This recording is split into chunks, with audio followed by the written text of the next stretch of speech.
A las 2:37 de la madrugada del 14 de marzo de 1943, el mecánico de segunda clase Thomas Tommy Briggs estaba de rodillas en el muelle flotante de la base Rendova, en las Islas Salomón, mirando como el teniente Daniel Crawford subía a bordo de la lancha PT-109 para otra patrulla nocturna que probablemente terminaría con todos muertos.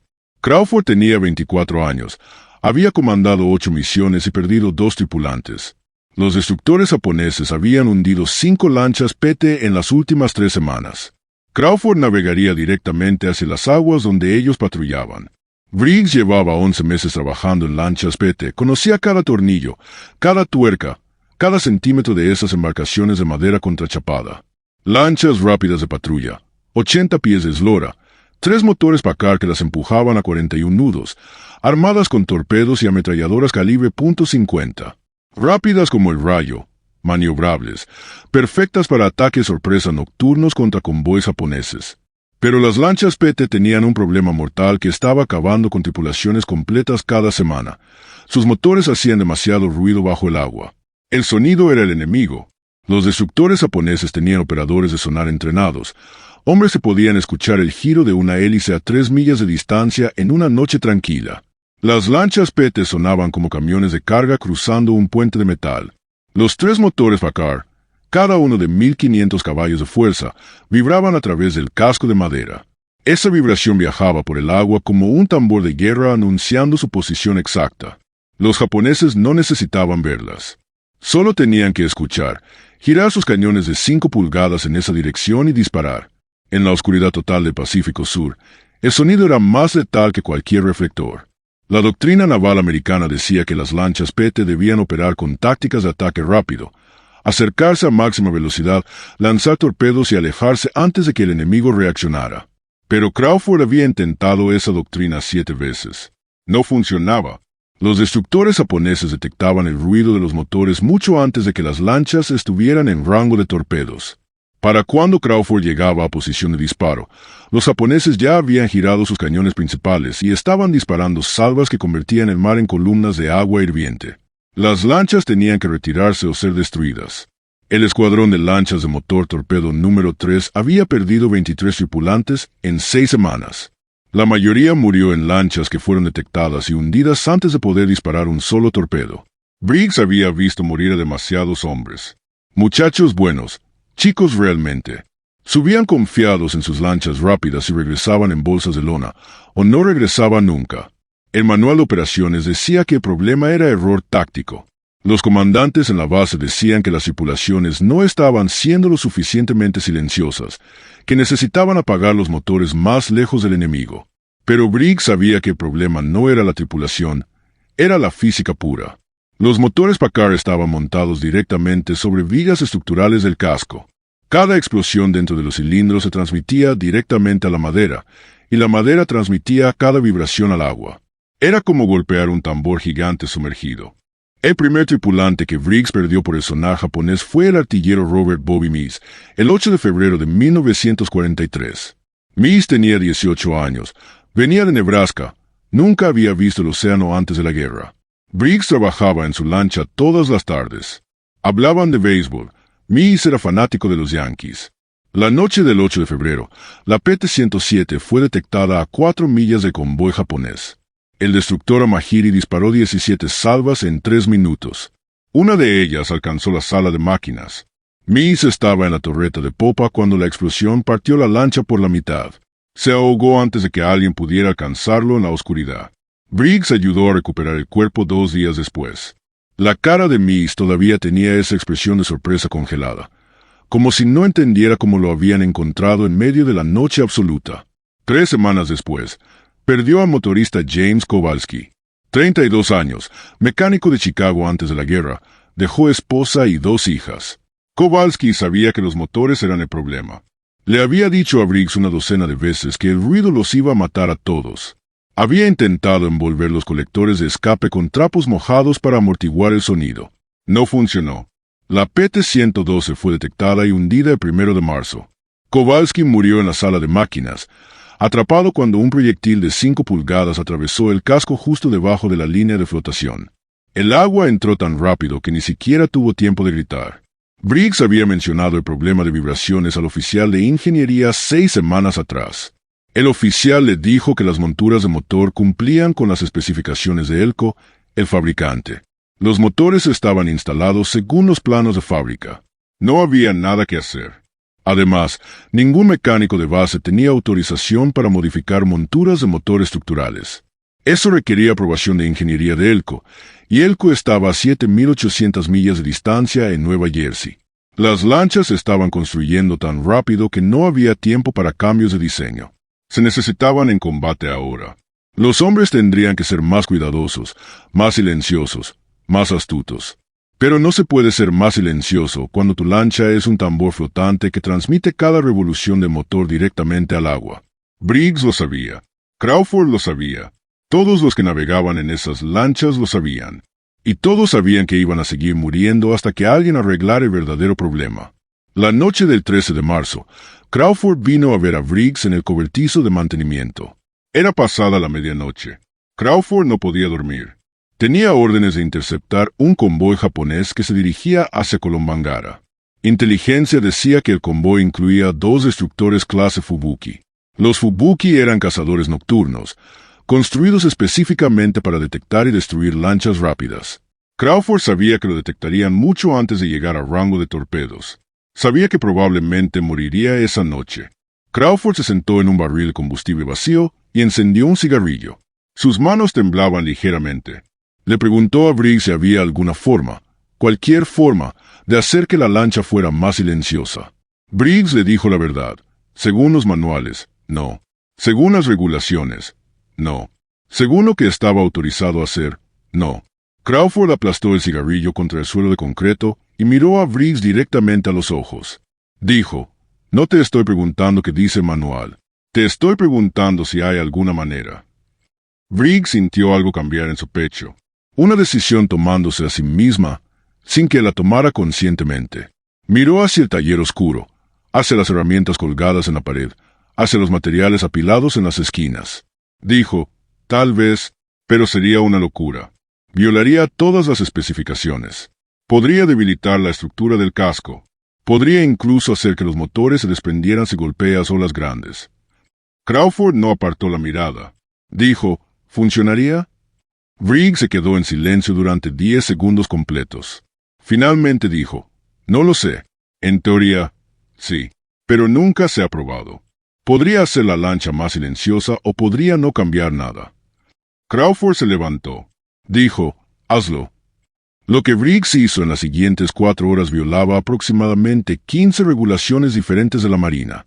Tomó rollos de caucho de aislamiento de tuberías que habían llegado en el último envío de suministros, material destinado a reparaciones de plomería en la base. Cortó el caucho en tiras de 2 pulgadas de ancho y media pulgada de grosor. Trabajó bajo la PT-109, en el estrecho espacio entre el casco y el agua, usando una linterna sorda que apenas daba luz. El muelle flotante se mecía con cada ola, golpeando su cabeza contra las vigas cada pocos minutos. Aflojó los pernos que sostenían cada montura de motor, uno por uno, con cuidado extremo, porque si un motor se desplazaba aunque fuera una pulgada podría desalinear el eje de transmisión y destruir la hélice. Insertó las tiras de caucho entre las monturas de metal y las vigas estructurales del casco. El caucho actuaría como amortiguador, absorbiendo las vibraciones de los motores antes de que pudieran transmitirse a la madera. En teoría, si funcionaba. Si el caucho no se comprimía tanto que los motores se aflojaran. Si las monturas podían soportar el estrés con el material adicional. Sí. Briggs apretó los pernos de nuevo, pero no con el torque completo especificado en el manual. Los dejó medio flojo, permitiendo que el caucho se comprimiera ligeramente, creando una capa flexible entre metal y madera. Usó 47 tiras de caucho en total. Los 3 motores Packard ahora flotaban, técnicamente hablando, sobre colchones de goma en lugar de estar atornillados rígidamente al casco. Cuando terminó, eran las 6:18 de la mañana. Sus manos estaban cubiertas de grasa negra y sus nudillos sangraban de golpearse contra tuercas y bordes metálicos afilados. Tenía un corte profundo en el antebrazo izquierdo, donde una herramienta había resbalado. Crawford estaba de pie en el muelle, observando. No dijo nada. Briggs tampoco. No había nada que decir. O funcionaría o no. Y si no funcionaba, Crawford probablemente estaría muerto en 12 horas. La PT-109 zarpó a las 19:45 de esa noche. 3 lanchas en formación, dirigiéndose hacia el estrecho de Blackett, donde se esperaba que el convoy japonés pasara cerca de medianoche. El océano estaba inusualmente tranquilo, apenas una ondulación en la superficie. Luna nueva, oscuridad total. Condiciones perfectas para el sonar japonés. Crawford navegaba en el centro de la formación.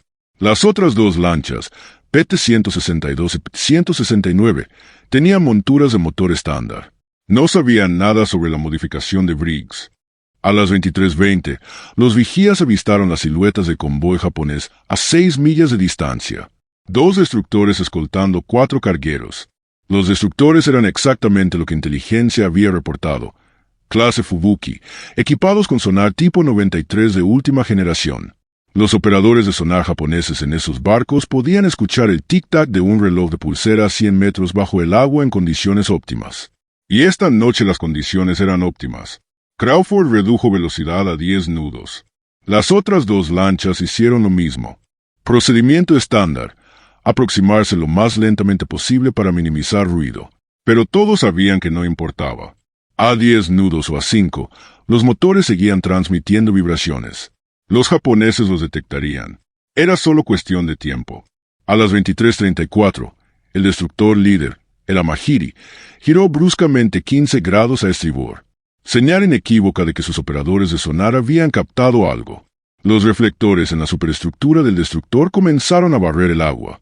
Las otras lanchas se detuvieron inmediatamente, apagando motores. Doctrina estándar cuando se es detectado: quedarse completamente inmóvil y rezar para que los japoneses pierdan el contacto. Pero Crawford no detuvo sus motores. Mantuvo los 3 Packard girando a velocidad mínima, apenas 1000 revoluciones por minuto. Observó a la Amahiri.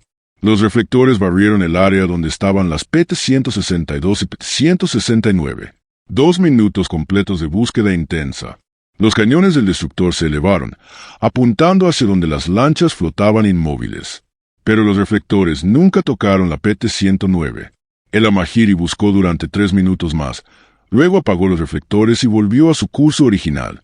No habían detectado a Crawford.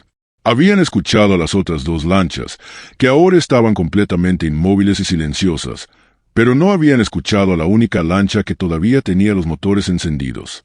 El operador de radio en la PT-109, un chico de Texas llamado Leon Draudy, se volvió hacia Crawford con los ojos completamente abiertos en la oscuridad. No dijo nada, pero su expresión lo decía todo. Esto no debería ser posible. Crawford esperó 5 minutos completos después de que la Amahiri retomara su curso. Luego, increíblemente, aceleró. Subió a 20 nudos, luego a 30. Los motores Packard rugieron, empujando la lancha a través del agua oscura directamente hacia el flanco del convoy japonés. Las vibraciones sacudían la cubierta bajo los pies de la tripulación, pero las vibraciones no estaban llegando al agua. El caucho de Briggs las estaba absorbiendo, atrapándolas en esas tiras de goma de media pulgada antes de que pudieran transmitirse al casco y luego al océano. Crawford llegó a posición de disparo de torpedos a las 23:52. 1200 yardas de carguero más cercano, ángulo perfecto. Lanzó 2 torpedos Mark 8. Los torpedos corrieron rectos y verdaderos, impulsados por motores eléctricos casi silenciosos. El primer torpedo alcanzó al carguero justo debajo de la línea de flotación en la sala de máquinas. El segundo impactó 30 pies más atrás, en las bodegas de carga. 2 explosiones masivas iluminaron la noche como relámpagos naranjas. El carguero se partió por la mitad en menos de 2 minutos. Los destructores reaccionaron inmediatamente, girando hacia donde debería estar la lancha atacante. Pero Crawford ya había virado y estaba acelerando a máxima velocidad, 41 nudos, alejándose en la oscuridad.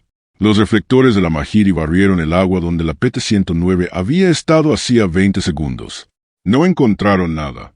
Los operadores de sonar japoneses buscaron desesperadamente el sonido característico de los motores Packard. Escucharon el océano con cada sensor disponible. Nada. Silencio. Como si la lancha atacante se hubiera evaporado. Crawford y su tripulación regresaron a la base Rendova a las 2:15 de la madrugada del 15 de marzo. Briggs estaba esperando en el muelle cuando la PT-109 atracó. Crawford bajó de la lancha, caminó directamente hacia Briggs y le estrechó la mano sin decir una palabra. Sus ojos estaban rojos de la tensión y la falta de sueño, pero sonreía. Draudy, el operador de radio, dijo: «Estuvimos a 30 nudos con los motores a todo dar. Pasamos a 300 yardas del destructor y nunca nos escucharon. Nunca nos escucharon». Briggs revisó las monturas de motores esa misma mañana. El caucho se había comprimido aproximadamente 1/8 de pulgada bajo el peso y las vibraciones, pero seguía intacto. Los pernos estaban firmes. Las alineaciones de los ejes de transmisión no habían cambiado. Estructuralmente, la modificación había funcionado perfectamente. Y operacionalmente, acababa de cambiar el equilibrio completo de la guerra de lanchas PT en el Pacífico Sur. Crawford no dijo nada oficialmente durante 3 días, pero habló con los otros comandantes de lancha. Les contó lo que Briggs había hecho. Les contó cómo había navegado a 30 nudos a menos de media milla de 2 destructores y nunca fue detectado. Les contó cómo había hundido un carguero y escapado limpiamente. Al principio no le creyeron. Era imposible. Los japoneses tenían el mejor sonar de la guerra. No se podía engañar a operadores entrenados simplemente poniendo caucho debajo de los motores. Pero el teniente Marcus Webb decidió probar. Webb comandaba la PT-162, una de las lanchas que había sido detectada la noche que Crawford hundió el carguero. Le pidió a Briggs que hiciera la misma modificación en su lancha. Briggs trabajó durante 5 horas en la tarde del 18 de marzo, instalando las tiras de caucho bajo los 3 motores Packard de Webb. La PT-162 zarpó esa noche hacia otra patrulla de intercepción. Webb detectó un destructor solitario clase Cajero a las 22:40, patrullando cerca de la isla Bella la Bella. Webb hizo algo que ningún comandante de lancha PT había intentado antes. Navegó directamente hacia el destructor con los 3 motores encendidos a velocidad media. Se acercó hasta 800 yardas. El destructor nunca reaccionó. Sus reflectores permanecieron apagados. Sus cañones nunca se movieron. Webb giró en paralelo al destructor, igualó su velocidad y lo siguió durante 12 minutos completos, tan cerca que podía ver figuras moviéndose en la cubierta a través de sus binoculares. El destructor no tenía idea de que una lancha PT estaba navegando a menos de media milla de su babor. Webb no disparó torpedos esa noche. No quería desperdiciar el elemento sorpresa en un objetivo solitario. Regresó a base y fue directamente a la oficina del comandante de escuadrón, el capitán de corbeta Ralph Johnson. Le contó todo. Le mostró las tiras de caucho.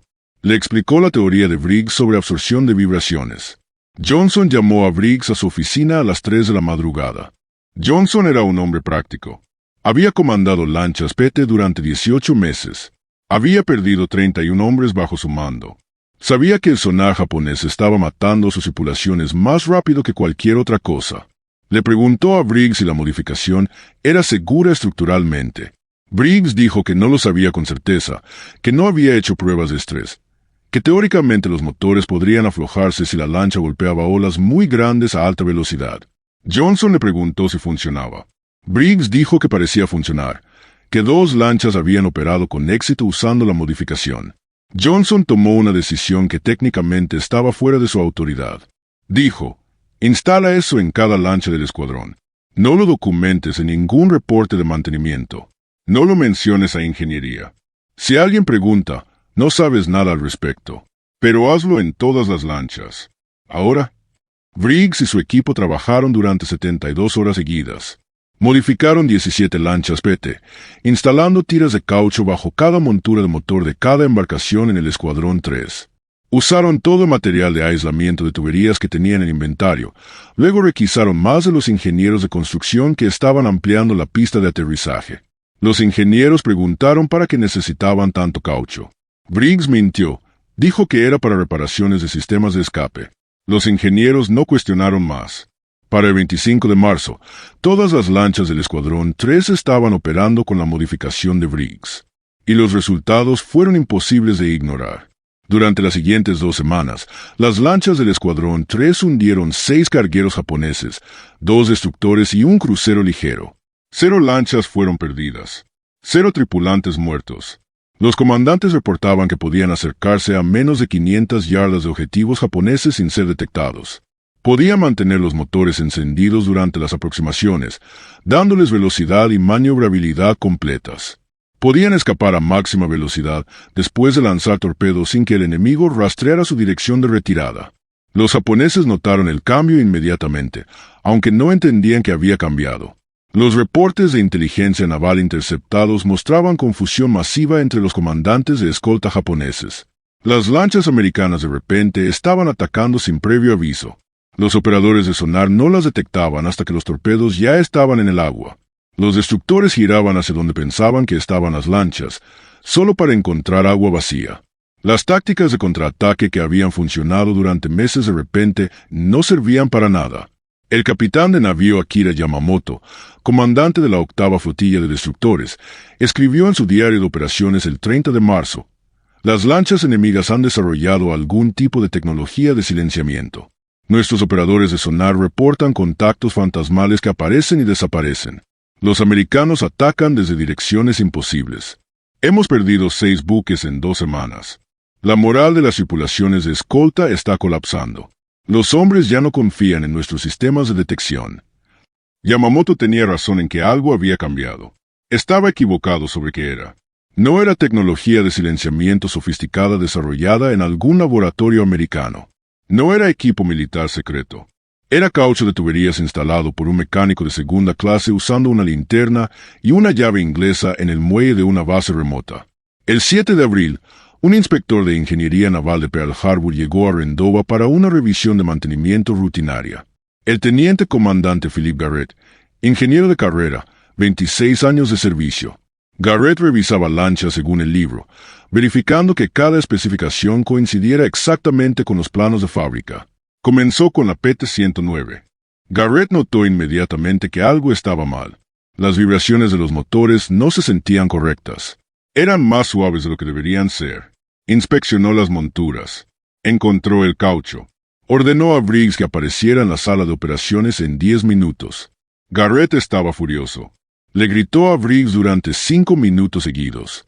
Dijo que Briggs había violado todos los protocolos de mantenimiento de la Marina, que había modificado componentes estructurales críticos sin autorización, que había usado materiales no aprobados en sistemas de propulsión, que había puesto en riesgo a las tripulaciones al debilitar potencialmente la integridad estructural de los cascos, que podría ser sometido a corte marcial por esto. Johnson intervino. Le contó a Garrett sobre los resultados de combate de las últimas 2 semanas. 6 cargueros hundidos, 2 destructores, 1 crucero, 0 bajas. Garrett se quedó en silencio. Dijo: «Eso es impresionante, pero sigue siendo una violación de protocolo. No pueden modificar sistemas críticos sin aprobación de ingeniería. No importa si funciona». Johnson dijo: «Entonces obtenga la aprobación de ingeniería. Pruebe la modificación. Haga lo que tenga que hacer. Pero no me ordene quitar eso hasta que tenga algo mejor que ofrecerme, porque lo que tengo ahora está manteniendo vivos a mis hombres». Garrett regresó a Pearl Harbor y reportó la modificación. Se formó un comité de revisión de ingeniería. Tomaron 3 semanas para organizar pruebas. Enviaron una lancha PT de vuelta a California para evaluación en el centro de pruebas de Elko. Los ingenieros de Elko replicaron la instalación de caucho de Briggs, hicieron pruebas acústicas submarinas y midieron las transmisiones de vibración. Confirmaron que la modificación reducía las vibraciones transmitidas al agua en aproximadamente 60-75%, dependiendo de la velocidad del motor. Confirmaron que la integridad estructural era adecuada para todas las operaciones normales. El 3 de junio de 1943, la Marina aprobó oficialmente la modificación. La rebautizaron como Sistema de Aislamiento de Vibraciones Tipo A y emitieron instrucciones técnicas para su instalación en todas las lanchas PT del Teatro Pacífico.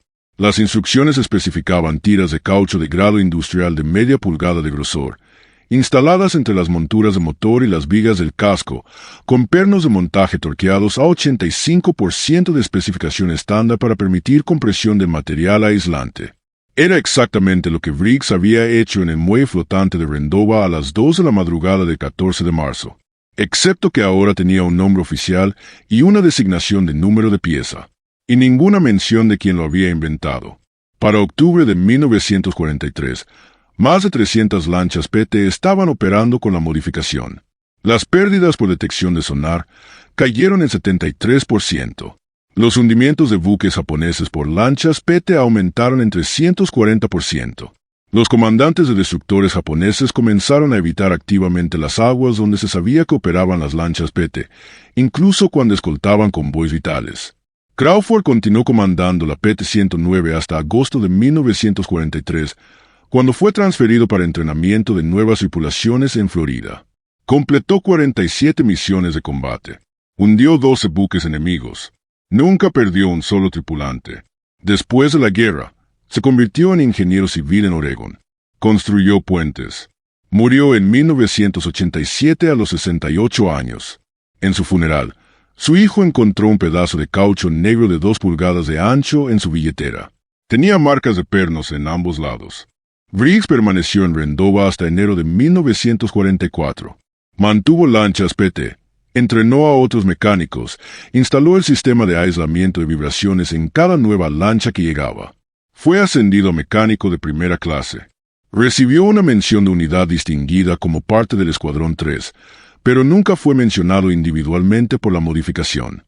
Después de la guerra, regresó a Long Beach y abrió un taller de reparación de motores marinos. Trabajó allí durante 37 años. Nunca habló mucho sobre la guerra. Sus hijos no supieron sobre las lanchas PT hasta después de su muerte en 1991. Johnson, el comandante de escuadrón que había ordenado instalar la modificación en todas las lanchas sin autorización oficial, terminó la guerra como capitán de navío. Comandó un grupo de destructores en Okinawa. Sobrevivió a 4 ataques kamikaze. Se retiró con honores completos en 1959. En sus memorias, publicadas en 1972, escribió 3 páginas sobre la modificación de Briggs. Escribió: la innovación real en la guerra nunca viene de los planificadores en oficinas cómodas a miles de millas del frente. Viene de la gente que está lo suficientemente cerca del problema para verlo claramente y lo suficientemente desesperada para arriesgarse a solucionarlo. Tommy Briggs vio el problema. Se arriesgó. Salvó cientos de vidas. Y el sistema se adjudicó el crédito. En 1985, un historiador naval llamado Robert Michie estaba investigando operaciones de lanchas PT para un libro sobre la Guerra del Pacífico. Encontró los diarios de Yamamoto en archivos japoneses capturados. Encontró las memorias de Johnson. Encontró reportes de combate del Escuadrón 3 que mostraban el cambio dramático en efectividad después de marzo de 1943. Finalmente encontró a Briggs, todavía vivo, todavía trabajando en su taller en Long Beach. Michie pasó 2 semanas entrevistando a Briggs. Briggs le contó toda la historia. Le mostró las herramientas que había usado. Le explicó exactamente cómo había instalado el caucho bajo los motores de Crawford esa madrugada en Rendova. Michie le preguntó por qué nunca había hablado sobre esto antes. Briggs encogió de hombros y dijo: nadie preguntó, y tampoco importaba quién lo había hecho. Lo que importaba era que funcionó y mantuvo vivos a los muchachos. Michie publicó su libro en 1987. Incluyó un capítulo completo sobre la modificación de Briggs. El libro vendió modestamente, unos pocos miles de copias. Algunos historiadores navales lo leyeron. La mayoría de la gente nunca supo la historia. Briggs murió 4 años después. En su taller, colgada en la pared detrás del mostrador, había una fotografía en blanco y negro descolorida por el sol. Mostraba la PT-109 atracada en Rendova, marzo de 1943. Si mirabas con mucho cuidado, podías ver una figura borrosa agachada bajo el casco, trabajando con una linterna. La fotografía había sido tomada por Draudy, el operador de radio, en la mañana después de esa primera misión exitosa. Draudy se la había dado a Briggs sin decir palabra. Briggs la había enmarcado y colgado donde pudiera verla todos los días durante 37 años. Debajo de la fotografía, escrita con marcador negro desteñido directamente en el marco de madera, había una frase en la letra angular de Briggs. Ellos solo necesitaban una oportunidad justa. Los japoneses nunca descubrieron realmente qué había cambiado. Sus reportes de inteligencia especulaban sobre nuevos sistemas de sonar americanos, sobre motores revolucionarios silenciosos, sobre recubrimientos de casco especiales que absorbían ondas sonoras. Yamamoto ordenó a sus operadores de sonar que aumentaran la sensibilidad de sus equipos, que escucharan más atentamente, que ampliaran sus patrones de búsqueda. Nada funcionó. Las lanchas PT seguían apareciendo de la nada, lanzando torpedos y desapareciendo antes de que pudieran ser rastreadas. En septiembre de 1943, El alto mando naval japonés emitió una directiva clasificando las aguas alrededor de las Islas Salomón como zona de alto riesgo de torpedo y ordenó que todos los convoys vitales tomaran rutas alternativas mucho más largas que añadían 3 días a los tiempos de tránsito. Esos 3 días adicionales significaban más consumo de combustible, más exposición a ataques aéreos, más desgaste de equipos. La logística japonesa en el Pacífico Sur comenzó a colapsar lentamente. No por batallas dramáticas ni bombardeos masivos, sino por la acumulación de pequeños cambios tácticos forzados por lanchas PT que ahora podían cazar sin ser escuchadas. El teniente comandante Takeshi Morita, uno de los mejores operadores de sonar de la Armada Imperial, escribió en una carta a su esposa en octubre de 1943: «El océano se ha vuelto enemigo. Ya no puedo confiar en mis oídos. Escucho fantasmas o no escucho nada hasta que los torpedos ya están corriendo hacia nosotros. Los americanos han aprendido algún tipo de brujería que hace sus lanchas invisibles al sonido. Me siento como un hombre ciego tratando de luchar contra sombras». Morita murió 3 semanas después cuando su destructor, el Tsukase, fue torpedeado por la PT-157 a 400 yardas de distancia. La PT-157 se había acercado con los 3 motores a media potencia. Morita nunca la escuchó. El primer torpedo rompió la quilla del Tsukase. El segundo detonó el polvorín de proa. El destructor se hundió en menos de 4 minutos. Solo 23 de los 228 tripulantes sobrevivieron. Webb, el comandante que había sido el segundo en probar la modificación de Briggs, terminó la guerra como teniente comandante. Comandó un escuadrón completo de lanchas PT en las Filipinas. Sus lanchas hundieron 34 buques japoneses durante 1944. Después de la guerra, se unió a la Guardia Costera. Se especializó en diseño de embarcaciones de rescate. Todos los botes de rescate que diseñó tenían sistemas de aislamiento de vibraciones incorporados desde el principio. Murió en 2003 a los 83 años. En su obituario, su familia pidió que las donaciones se hicieran a un fondo de becas que Webb había establecido para hijos de mecánicos navales. El caucho que Briggs había usado provenía originalmente de plantaciones en Malasia que habían sido capturadas por los japoneses en 1942. Irónico que material destinado a construcción básica de infraestructura en una base americana terminara siendo la clave para una de las contramedidas tácticas más efectivas de la Guerra Naval del Pacífico. Los japoneses controlaban el 90% de la producción mundial de caucho natural en 1943. Pero ese control no le sirvió de nada contra la forma en que un mecánico americano decidió usar 50 pies de material de aislamiento de tuberías. Para 1944, la Marina había refinado la modificación. Ingenieros en ELCO desarrollaron un compuesto de caucho específicamente diseñado para absorción de vibraciones, con mejor resistencia al agua salada y al calor de los motores. Lo llamaron el elastómero de grado naval tipo 7 y comenzaron a instalarlo en todas las nuevas lanchas PT que salían de la línea de producción. Era más sofisticado que el caucho de tuberías de Briggs. Tenía mejor rendimiento en pruebas de laboratorio. Pero el principio era exactamente el mismo: crear una capa flexible entre los motores y el casco para atrapar vibraciones antes de que pudieran transmitirse al agua. Los manuales de entrenamiento de la Marina para comandantes de lanchas PT fueron revisados en noviembre de 1943 para incluir tácticas que aprovecharan los perfiles de ruido reducidos. Los comandantes ahora eran entrenados para mantener los motores encendidos durante las aproximaciones, usando velocidad y maniobrabilidad en lugar de depender de estar completamente inmóviles y silenciosos. Las tasas de éxito de ataque aumentaron del 23% en enero de 1943 al 71% en enero de 1944. El número promedio de torpedos necesarios para hundir un objetivo cayó de 4.2 a 1.8, porque las lanchas podían acercarse más antes de disparar y podían tomar más tiempo para asegurar ángulos de ataque óptimos sin miedo a detección prematura. La modificación también tuvo efectos secundarios inesperados.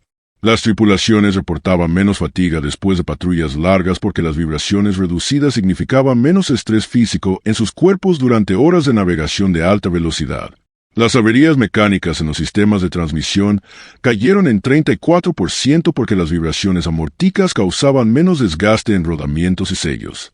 La vida útil promedio de los motores Packard aumentó en aproximadamente 200 horas de operación. Nadie había predicho estos beneficios. Briggs ciertamente no estaba pensando en fatiga de tripulación o longevidad de motores cuando instaló esas tiras de caucho a las 4 de la madrugada en marzo. Estaba pensando en una sola cosa: darle a Crawford una oportunidad de acercarse lo suficiente para disparar sin ser detectado primero. Todo lo demás fue consecuencia no intencional de resolver ese único problema inmediato. En 1946, la Marina desclasificó la mayoría de los reportes de combate de lanchas PT. Investigadores académicos comenzaron a estudiar las operaciones de lanchas PT como parte de historias más amplias de la Guerra del Pacífico. Casi todos los estudios mencionaban el sistema de aislamiento de vibraciones como un factor importante en el aumento de efectividad de las lanchas PT después de mediados de 1943. Ninguno mencionaba a Briggs por nombre. La mayoría lo atribuían vagamente a desarrollos en ingeniería naval o mejoras en diseño de Elco. Johnson intentó corregir el registro. Escribió cartas a historiadores. Envió copias de sus memorias a archivos navales. Contactó a la Asociación de Veteranos de Lanchas PT y les contó la historia completa. Algunos escucharon. La mayoría no le prestaron atención. Era más fácil, más limpio, más satisfactorio narrativamente creer que la mejora había venido de ingenieros profesionales trabajando sistemáticamente en el problema, no de un mecánico desesperado improvisando una solución en medio de la noche porque su amigo iba a morir. La verdad es más complicada y menos heroica de lo que a la gente le gusta. No hubo momento de inspiración brillante. No hubo discurso dramático. Solo un hombre mirando un problema que había matado a sus amigos, pensando en una posible solución que violaba todas las reglas, y decidiendo arriesgarse de todos modos porque la alternativa era seguir viendo morir a más amigos. Y luego pasando 4 horas en un espacio estrecho y oscuro con herramientas básicas, sangrando de los nudillos, implementando esa solución sin garantías de que funcionaría. Eso no se traduce bien en monumentos o placas conmemorativas. No suena impresionante en ceremonias de premiación. Es demasiado pequeño, demasiado técnico, demasiado ordinario, pero cambió el resultado de cientos de combates navales. Salvó probablemente 1000 vidas americanas. Contribuyó materialmente a la victoria aliada en el Pacífico Sur. Y comenzó con un mecánico de segunda clase y 50 pies de caucho de tuberías. En 2009, el Museo Nacional de la Segunda Guerra Mundial en Nueva Orleans abrió una exhibición sobre lanchas PT. La exhibición incluía una lancha PT-617 restaurada, paneles explicativos sobre tácticas y operaciones, fotografías de tripulaciones, mapas de rutas de patrulla. En un pequeño panel de texto cerca del final de la exhibición, había 2 párrafos sobre el sistema de aislamiento de vibraciones de motor y cómo había mejorado las capacidades de sigilo de las lanchas PT. El panel mencionaba que el sistema había sido desarrollado e implementado por personal de mantenimiento en el teatro de operaciones en 1943. No mencionaba a Briggs por nombre, pero incluía una fotografía de un pedazo de caucho negro instalado bajo una montura de motor, con marcas de pernos visibles en ambos lados. El texto al lado de la fotografía decía, ejemplo de material aislante tipo original. Donado por la familia de Thomas Briggs, mecánico de segunda clase, escuadrón de lanchas de motor torpedo 3. La fotografía estaba ligeramente desenfocada, el caucho manchado con grasa de 66 años de antigüedad. Probablemente el 99% de los visitantes del museo pasaban junto a ella sin notarla realmente, sus ojos atraídos por las exhibiciones más grandes y dramáticas alrededor. Pero estaba ahí. Un pedazo pequeño de goma sucia que había ayudado a cambiar una guerra, preservado detrás de vidrio. Testimonio silencioso de lo que una persona puede lograr cuando decide que las reglas importan menos que las vidas. Drowdy, el operador de radio que había estado en la PT-109 esa primera noche, visitó el museo en 2011. Tenía 87 años, usaba bastón, apenas podía caminar sin ayuda de su nieta. Pero insistió en ver la exhibición de lanchas PT. Se paró frente a ese panel con el pedazo de caucho durante 15 minutos completos, sin decir nada. Su nieta le preguntó qué estaba mirando. Drowdy señaló el caucho y dijo, «Eso salvó mi vida. Esa cosa fea y sucia me salvó la vida y ni siquiera lo supe hasta años después». Le contó a su nieta sobre aquella noche en el estrecho de Blackett, sobre cómo Crawford había mantenido los motores encendidos cuando todos los demás los apagaban, sobre cómo el destructor japonés los había buscado con reflectores pero nunca los había encontrado. Le contó sobre regresar a base y descubrir que Briggs había modificado la lancha. Le contó sobre las docenas de misiones posteriores donde navegaron directamente hacia buques japoneses sin ser detectados, sobre todas las veces que regresaron vivos cuando deberían haber muerto. Drowdy murió 4 meses después. En su testamento, dejó instrucciones de que sus cenizas fueran esparcidas en el océano cerca de donde alguna vez estuvo la base Rendova. Sus hijos alquilaron un bote en las Islas Salomón y cumplieron su deseo. Cuando esparcieron las cenizas, el hijo mayor de Draudi arrojó algo más al agua. Un pequeño pedazo de caucho negro de 2 pulgadas de ancho que su padre había guardado en su escritorio durante 68 años. Draudi nunca les había dicho de dónde venía. Encontraron una nota con él después de su muerte. De la PT-109. Tommy me lo dio. Quiero que regrese a casa. La lección no es que un hombre salvó el día. La lección es que los sistemas grandes y complejos fallan constantemente de formas específicas, y las personas más cercanas a esos fallos pueden ver soluciones que nunca serían evidentes para planificadores distantes. La lección es que la innovación real requiere poder y voluntad de ignorar reglas cuando las reglas se interponen en el camino de la solución correcta. La lección es que las vidas se salvan más frecuentemente por mecánicos con herramientas básicas que por comités con presupuestos grandes. Briggs no era especial. No era un genio. No tenía entrenamiento de ingeniería formal. Simplemente estaba prestando atención. Se preocupaba lo suficiente y estaba dispuesto a arriesgarse cuando importaba. Eso debería ser ordinario. Debería ser cómo funciona todo. Pero no lo es.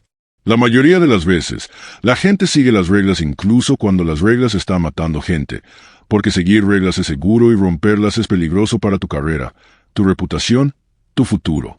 Crawford dio a Briggs permiso para arriesgarse. Johnson protegió esa decisión y la amplió. Webb la validó. Esa cadena de personas dispuestas a ignorar protocolos cuando los protocolos no tenían sentido, eso fue lo que realmente hizo que la modificación funcionara. Briggs tuvo la idea y la implementó. Pero sin Crawford diciendo hazlo y Johnson diciendo instálalo en todas las lanchas, la idea habría muerto en esa primera lancha. Las guerras no se ganan en salas de conferencias. Se ganan en muelles flotantes a las 3 de la madrugada, por personas cansadas con herramientas inadecuadas que deciden intentar algo que probablemente no debería funcionar pero que podría, solo podría, mantener vivos a sus amigos por un día más. Y a veces funciona. Y a veces eso cambia todo. En algún lugar del Pacífico Sur, a 100 pies bajo la superficie, hay pedazos de caucho negro todavía adheridos a los restos de lanchas PT que fueron hundidas en combate después de 1943. Ese caucho hizo su trabajo. Mantuvo esas lanchas invisibles el tiempo suficiente para que lanzaran sus torpedos, para que sus tripulaciones tuvieran una oportunidad justa de pelear. Algunas de esas tripulaciones murieron de todos modos. La guerra no ofrece garantías. Pero murieron peleando en términos más equitativos, no solo siendo blanco de práctica para operadores de sonar japoneses que podían escucharlos venir desde millas de distancia. Eso es lo que Tommy Briggs les dio. No invencibilidad. No victoria garantizada. Solo una oportunidad justa. Y resultó que una oportunidad justa era todo lo que necesitaban. Si te pareció interesante esta historia, comenta desde donde nos estás viendo.